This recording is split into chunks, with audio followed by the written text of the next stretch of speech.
Usted hizo la operación Jaque, bueno, desde el Ministerio de Defensa la lideró, obviamente pues fueron muchos los actores que participaron en ella. Ahora vino la operación Camaleón, que también devolvió a la libertad a 4 uniformados, 2 de ellos con más de 12 años secuestrados, también sin generar ningún problema violento, sin sangre, sin ningún hecho para lamentar. ¿Cree usted que pueden venir muchas más de estas operaciones? Porque de todas maneras pues no se puede perder de vista que pues ahí sigue un grupo de secuestrados importante en poder de las FARC. Ahí yo he dicho siempre que hay que tener 2 P's, paciencia y perseverancia.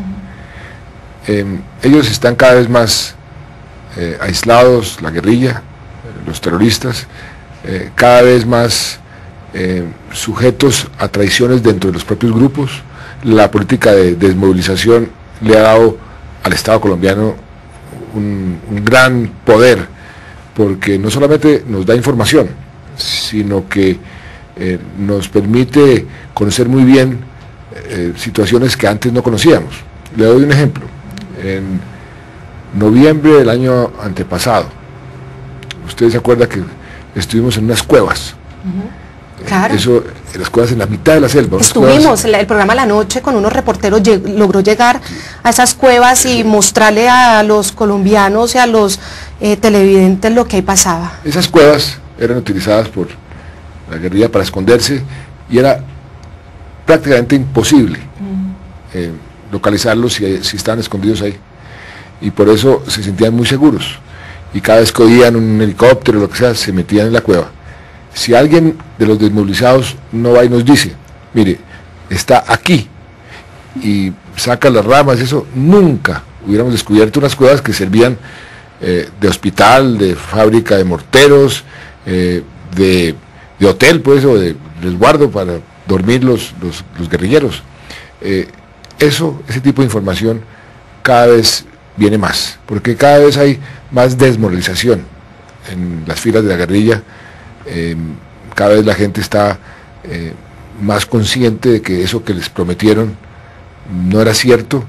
Cada vez hay más frustración, cada vez tienen que reclutar más a la fuerza, y la persona que es reclutada a la fuerza no tiene el entusiasmo y la vocación, sino esa es una víctima. Entonces esa persona va a estar sujeta siempre a que se desmovilice y nos dé información. Por eso ahí hay una situación que yo pienso que cada vez va a ser peor para la guerrilla, y por eso nosotros no vamos a darles a ellos una oportunidad para que se vuelvan a armar, vuelvan a coger oxígeno, por así decirlo.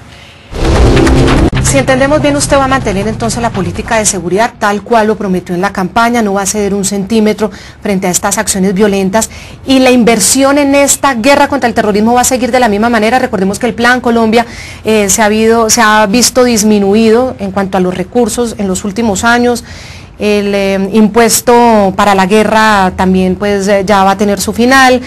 Es decir, ¿piensa seguir invirtiendo lo mismo, y cómo piensa financiar esta guerra contra el terrorismo? A ver, lo que pasa es que la gente ha creído que lo que se ha gastado en los últimos años es el gasto recurrente, o sea, el gasto normal. Eso no es cierto. La mayor parte de los recursos que se invirtieron, por ejemplo, en el caso cuando estábamos en el Ministerio de Hacienda, fueron gastos por una sola vez. Nosotros reequipamos a las fuerzas militares porque requerían ese reequipamiento. Una modernización. Tenían unos equipos demasiado obsoletos, no tenían movilidad, y hoy en día las fuerzas son otras. Hoy en día hay alguna toma de un pueblo y el ejército puede estar ahí en cuestión de minutos. Antes, como lo vimos en el caso de Mitú, se tomaban días en llegar. Por supuesto, la guerrilla tenía una ventaja estratégica, esa la perdió. O sea que no hay que continuar no hay que mantener ese nivel de gasto. Pero mientras la amenaza persista, tampoco puede uno comenzar a bajar ese gasto en forma considerable. El Plan Colombia no representa sino menos del 5% de lo que nosotros invertimos en nuestras fuerzas, en nuestra seguridad. No es que si nos quitan el Plan Colombia vamos a quedar débiles. El Plan Colombia más que todo es calidad, más que cantidad de recursos. Pero entonces los recursos están, es decir, ¿están nosotros, planteados los recursos para seguir en esa lucha con esta intensidad? Sin duda alguna, nuestro plan macroeconómico tiene contemplado que el porcentaje que se le está dedicando a la seguridad dentro del tamaño de la economía, lo que llaman Producto Interno Bruto, se va a mantener durante los próximos años. No tenemos contemplado disminuirlo. Es más, tenemos en nuestros cálculos un aumento del pie de fuerza en la policía, para darle a las ciudades más pie de fuerza que lo están necesitando en forma urgente para mejorar la seguridad de las ciudades. Que ahí hay un problema grave porque es una inseguridad que ha venido creciendo.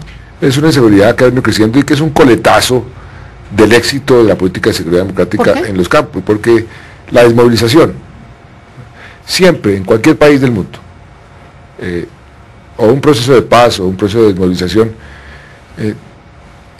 tiene un porcentaje de los desmovilizados que no encuentran empleo o que lo único que saben hacer es cometer crímenes. ¿Sí? Entonces se dedican a cometer crímenes. Eso está calculado inclusive por los analistas, los académicos internacionales.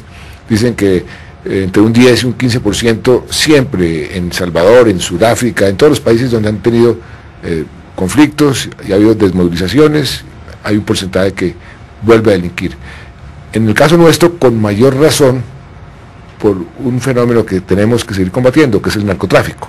Otros países no tuvieron ese fenómeno. El narcotráfico, que como todos estaban metidos en el negocio, la guerrilla, los paras, los propios narcotraficantes, entonces es un negocio que estimula a que la gente que se desmovilizó de pronto se vuelva a meter a algún grupo armado ilegal. De ahí lo de las bandas criminales. Las bandas criminales son bandas criminales al servicio del narcotráfico, y en muchos casos lo que están haciendo es señalando antiguos miembros de los paramilitares que dicen: mire, usted debe venir a trabajar con nosotros porque usted sabe matar, usted sabe extorsionar, usted puede, no tenemos que entrenarlo para que pueda disparar un fusil o una pistola. Entonces lo reclutan a veces a la fuerza, y eso es lo que está sucediendo. Por eso hay que combatir el narcotráfico con todo lo que está a nuestro alcance. Presidente electo Juan Manuel Santos, como usted fue ministro de Defensa y sabe muy bien cuáles son las características y las condiciones para ser un muy buen ministro de Defensa, ¿usted ya pensó en su ministro de Defensa? ¿Usted, por ejemplo, mantendría al actual ministro? ¿Está pensando en otro ministro? ¿Lo tiene claro ya? Claudia, yo no he querido mencionar, digamos, ministros aparte de uno que mencioné hoy, que ya lo nombré, o sea, que ya lo designé. El doctor Juan Carlos Echeverri en Hacienda. Porque era previsible. Y era importante que él estuviera en toda la parte económica desde ya para darle tranquilidad a los mercados, porque donde más tiene que haber continuidad y claridad es en la parte económica, para que todo el mundo se sienta tranquilo y contento. Y por eso lo designé. Y hoy empezaron como su primera jornada de empalme en Palacio, ¿no? El presidente mandó a llamar al ministro actual también de Hacienda, precisamente para que... Que yo fui ministro de Hacienda, que yo fui ministro de Hacienda y tuvimos una conversación muy fructífera, muy rica, además muy ilustradora, en el sentido de que pusimos la situación sobre la mesa en forma muy descarnada, y por eso es importante que esté ya el ministro de Hacienda, que va a asumir para empalmar, pero el resto de los ministros prefiero por ahora no mencionarlos ni dar ninguna señal, porque usted sabe cómo los medios se vuelven locos con que sí, que va a ser fulano, que va a ser sutano. Inclusive eso genera cierta molestia dentro de la gente, gente que podría ser, y que comienzan a quemarlos, ¿no? Que Claudia Gurizati debe ser ministra de Comunicaciones, no, pero es que Claudia Gurizati no puede ser porque tal cosa, entonces... lo aclaramos, no. No, por eso, pero digo yo que ese tipo de... Pero gracias. Ese tipo de gabinetología muchas veces hace daño.